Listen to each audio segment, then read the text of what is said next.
UP PCS current update में आपका स्वागत है। आज का हमारा विषय है तमिलनाडु में बनेगा भारत का पहला सॉवरेन एआई पार्क।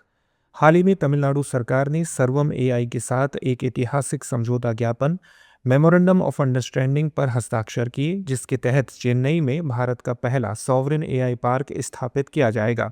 चलिए इसके मुख्य बिंदुओं को जान लेते हैं। यह पार्क संपूर्ण एआई जीवन चक्र की मेजबानी करेगा, जिसमें जीपीयू आधारित विशिष्ट डेटा सेंटर, स्वदेशी लार्ज लैंग्वेज मॉडल और एप्लीकेशन लेयर टूल शामिल होंगे। इस सुविधा का प्रमुख लक्ष्य भारतीय भाषाओं, विशेषकर तमिल भाषा के लिए इंडिक लार्ज लैंग्वेज मॉडल्स का विकास करना है, ताकि गैर अंग्रेजी भाषी आबादी के लिए डिजिटल अंतराल को कम किया जा सके। राज्य के भीतर ही डेटा एवं कंप्यूटिंग क्षमता की मेजबानी करके यह परियोजना सुनिश्चित करती है कि नागरिकों और सरकार से संबंधित संवेदनशील जानकारी स्थानीय अधिकार क्षेत्र में ही सुरक्षित रहे तथा विदेशी निगरानी या अंतर्राष्ट्रीय कानूनी जटिलताओं से संरक्षित हो। यह park Tamil Nadu e governance agency के सहयोग से प्रबंधित किया जाएगा, ताकि एआई को सार्वजनिक सेवा वितरण में एकीकृत किया जा सके। सॉवरेन एआई से तात्पर्य एक देश या राज्य की उस क्षमता से है जिसके माध्यम से वह अपनी स्वयं के अवसंरचना, डेटा और मानव संसाधन का उपयोग करके एआई विकसित कर सके। इसे राष्ट्रीय सुरक्षा और आर्थिक अनुकूलन के लिए आवश्यक माना जाता है और यह डिजिटल उपनिवेशवाद को रोकने में महत्वपूर्ण भूमिका निभाता है।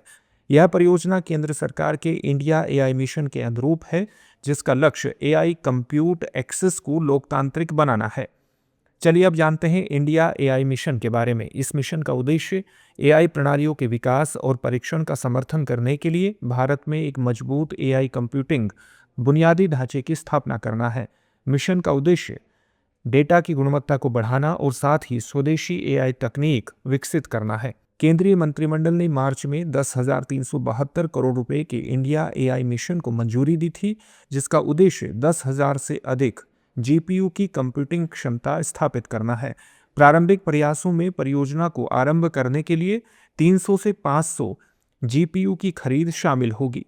जीपीयू बड़े पैमाने पर एआई मॉडलों के प्रशिक्षण एवं निर्माण हेतु महत्वपूर्ण है, जो उन्नत एआई अनुप्रयोगों के लिए आवश्यक है। यह खरीद भारतीय स्टार्टअप्स को आवश्यक कंप्यूटिंग क्षमता प्रदान करेगी, जो मौजूदा बाजार में कमियों को दूर करेगी। चलिए अब देखते हैं आज के अभ्यास प्रश्न को। इंडिया एआई मिशन का मुख्य उद्देश्य क्या है? आपके सामने ऑप्शंस हैं। ऑप्शन ए, भारतीय स्टार्टअप्स को कंप्यूटिंग क्षमता प्रदान करना। ऑप्शन बी, केवल सरकारी डेटा को संरक्षित करना। ऑप्शन सी, भारतीय भाषाओं के लिए एआई मॉडल विकसित करना। ऑप्शन डी, केवल शिक्षा क्षेत्र के लिए एआई तकनीक विकसित करना।